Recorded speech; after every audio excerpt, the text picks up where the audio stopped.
Hello, everyone, and welcome back to Speak Now. I'm Sarah. And I'm Mike. Thanks for joining us today. Sarah, I have to ask, did you practice your introduction in the mirror this morning? Laughs, maybe just a little bit. But hey, that's actually great practice for job interviews, which is exactly what we're talking about today. That's right. Today we're helping you answer job interview questions in English. And don't worry, we'll keep it simple and fun. Whether you're looking for your first job or changing careers, interviews can feel scary. But with the right preparation, you can feel confident and ready. Plus, we'll share some of our own interview stories. Some good, some, well, let's just say they were learning experiences. Oh no, are you going to tell the story about the time you... We'll save that for later. First, let's help our listeners get ready for success. Okay, so before we jump into specific questions, let's talk about preparation. Mike, what's the first thing people should do? Research. You need to learn about the company. What do they do? What are their values? You don't need to memorize everything, but show that you care enough to learn the basics. Exactly. And here's a simple tip. Go to the company's website and read their About Us page. That's usually enough to get started. Sarah, I remember one interview where someone asked me, "So what does your company do?" And I had no idea how to answer because I hadn't prepared. It was so awkward. Wait, you were the one asking the questions in that interview, weren't you? Maybe. The point is, preparation matters for everyone. Another important thing, practice common questions out loud. Don't just think about your answers, actually say them. Your mouth needs practice too. That's so true. And if you don't have anyone to practice with, use a mirror or record yourself on your phone. Great idea. Now, let's talk about what to wear and how to act. Dress nicely, but don't wear something completely new. You want to feel comfortable. I once wore new shoes to an interview and spent the whole time thinking about my sore feet. Laughs. The shoes were more important than the job? Hey, comfortable feet are important. But seriously, dress one level more formal than the office dress code. If people wear jeans at work, you wear nice pants. If they wear nice pants, you wear a suit. Perfect advice. And remember, arrive 10 minutes early. Not 30 minutes early, that's too much. Not exactly on time, that's cutting it close. 10 minutes is just right. All right, let's practice some questions. Sarah, let's start with the most common one. Everyone knows this question is coming. Tell me about yourself. I used to hate this question. What are they really asking? They want a short summary of your professional story. Not your life story, your professional story.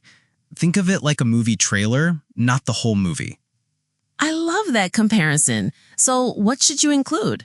3 things: your current situation, some relevant experience, and why you're interested in this job.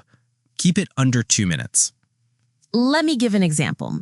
Hi, I'm currently working as a marketing assistant at a small company. I have 3 years of experience helping with social media and customer communication. I'm here today because I want to grow my skills in a larger company like yours, and I'm especially interested in your international projects. Perfect. Short, clear, and connects to the job. What you don't say, "Well, I was born in a small town and my mother always said I was good with people." Right. Save the family stories for dinner parties, not interviews. Next question. Why do you want this job? This is where your research pays off. Yes. Don't just say, I need money or it's close to my house. Even if those things are true, focus on professional reasons. Try something like, "I want this job because I can use my skills in customer service, and I know your company values treating customers well. I also want to learn more about project management, and this position offers that opportunity." See how that works? You mentioned your skills, show you know something about the company, and explain how you want to grow. Now, here's a tricky one. What's your biggest weakness? Oh, this question. Everyone tries to be clever and say something like, I work too hard, or I care too much. Yeah, don't do that. Interviewers have heard those answers 1,000 times. Be honest, but choose something you're working to improve. For example, I sometimes get nervous when presenting to large groups, but I've been taking a public speaking class and I've practiced my presentations with colleagues before important meetings. That's great. You admitted a real weakness, but you showed you're doing something about it. That's what they want to see. The key is to pick something that's real, but not devastating for the job. Don't say, I'm always late, if punctuality is important for the position. Okay, now let's talk about behavioral questions. These are the ones that start with, tell me about a time when... Oh, these can be scary because you need specific examples from your past.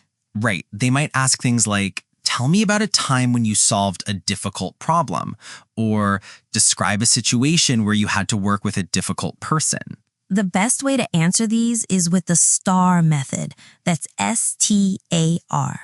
Let me guess, you're going to make us remember another acronym. Trust me, this one helps. STAR stands for situation, task, action, and result. Okay, break it down for us. Situation, describe the context. Task, explain what you needed to do.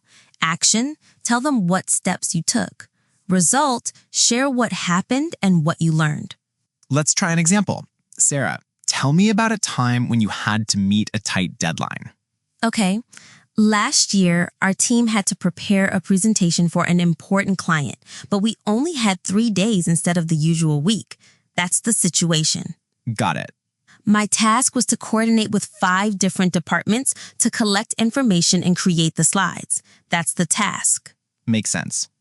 I created a shared document where everyone could add their parts, set up daily check-in meetings, and worked late 2 nights to put everything together. That's the action. And the results? We finished the presentation on time, the client loved it, and we got the contract. I also learned that clear communication and organization are key when time is short. Perfect. That covers all 4 parts and tells a complete story. The trick is to prepare 3 or 4 stories before your interview that show different skills: teamwork, problem solving, leadership, and handling challenges. And make sure your stories are true. Don't make things up. Interviewers can usually tell when you're not being honest. Let's move on to questions about your skills and experience. Mike, what's a common one here? Why should we hire you? This is your chance to shine, but don't get too excited and talk for 10 minutes. Right. Think of this as your elevator pitch. If you had 30 seconds in an elevator with the hiring manager, what would you say? Focus on 3 things that make you perfect for this specific job. Maybe it's your experience, your skills, and your personality. For example, you should hire me because I have 5 years of customer service experience. I'm fluent in both English and Spanish, which helps with your international customers, and I work well under pressure. Short, specific, and relevant to the job. Don't say, because I'm awesome, even if it's true. Say the awesome for your friends. Another question you might hear, where do you see yourself in 5 years? This question used to confuse me. Are they asking about my personal life, my career dreams? They want to know if you'll stay with the company and grow. They don't want someone who will leave after 6 months.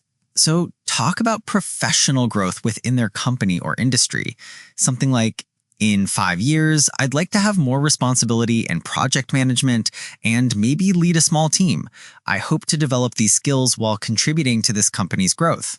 Exactly. Show ambition, but realistic ambition that fits with the job you're applying for. And please don't say, I want your job to the interviewer. That's awkward. Has someone actually said that to you? Maybe.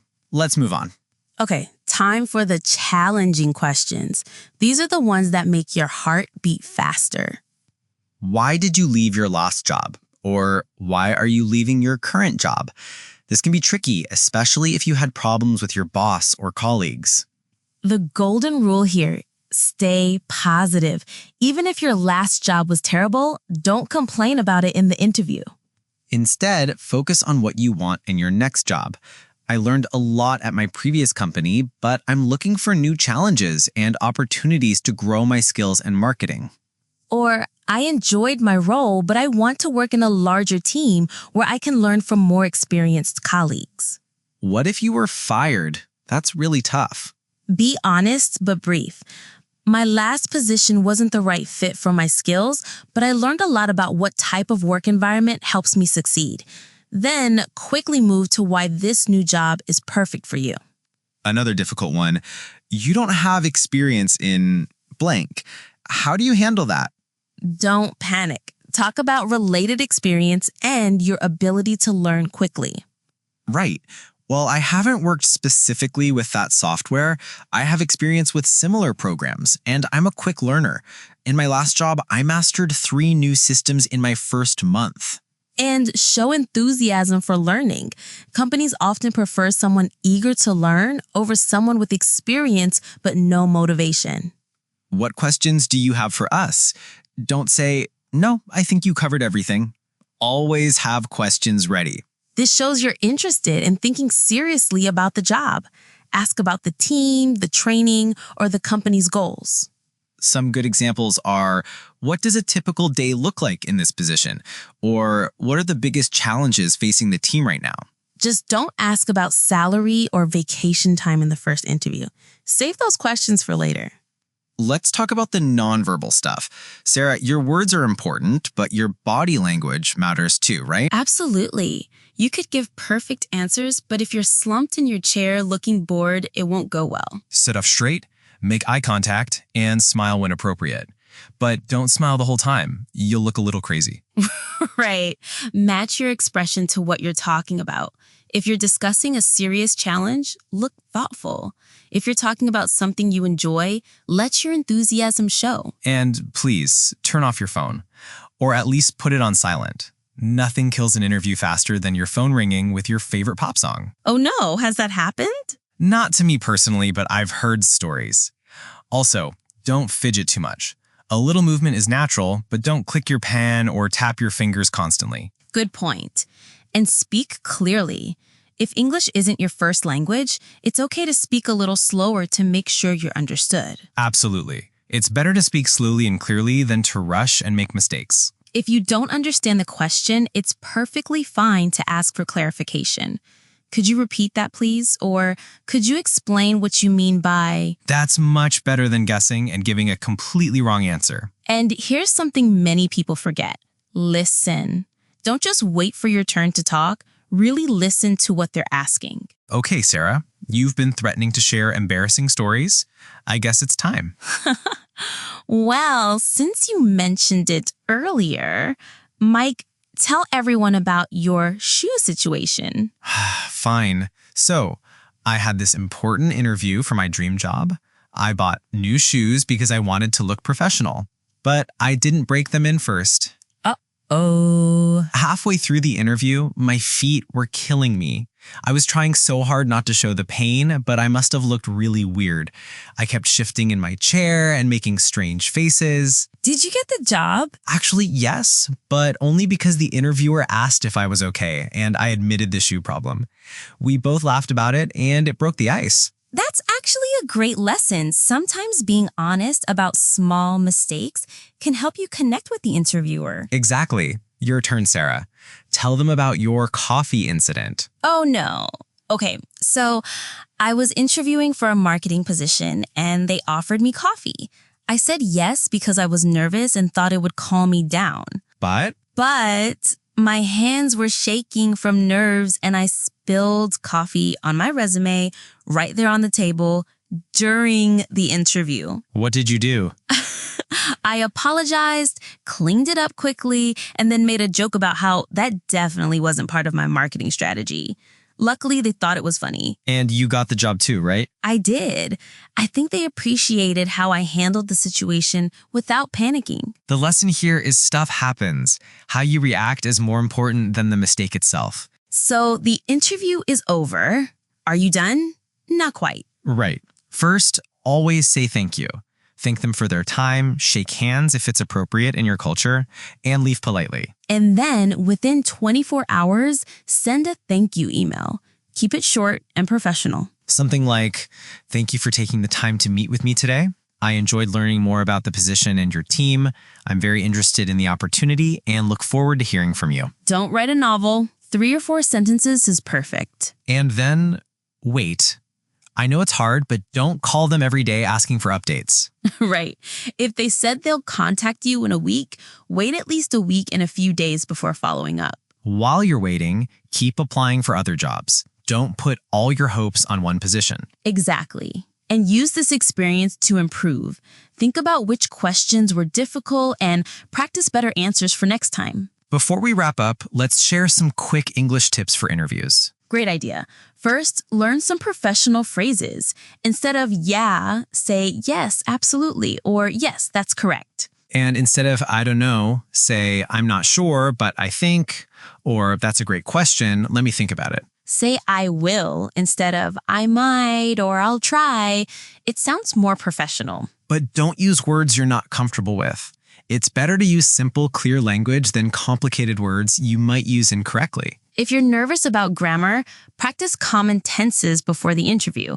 Most answers use past tense for experience and future tense for goals. And remember, perfect English isn't required. Clear communication is what matters. Many successful people work in English as their second language. Your unique background and perspective are valuable. All right, everyone, we've covered a lot today. Sarah, what's your number one tip for our listeners? Practice, practice, practice. But don't just memorize answers. Practice explaining your experiences and skills in different ways. I agree. And remember, the interview is a conversation, not a test. They want you to succeed just as much as you do. Exactly. They're looking for someone to join their team. If they invited you to interview, they already think you might be the right person. So be yourself. The best job for you is one where you can be authentic and use your real skills and personality. And if you don't get a particular job, it doesn't mean you failed. Sometimes it just means it wasn't the right fit, and something better is waiting for you. That's so true. I didn't get my dream job the first time I applied, but I got it 2 years later when I had more experience. That's a perfect example. Every interview is practice for the next one. You get better each time. Before we go, let's remind everyone your English doesn't have to be perfect. Your skills, experience, and personality matter more than having native level grammar. Absolutely. And if you need to, ask for clarification during the interview. Good employers want clear communication, and asking questions shows you're paying attention. All right, that's our show for today. Remember to subscribe to Speak Now for more English learning tips. And practice these interview questions with a friend, in front of a mirror, or even with your pet. The important thing is to practice out loud. Good luck with your interviews, everyone. We believe in you. Until next time, keep speaking, keep learning, and speak now. See you next week.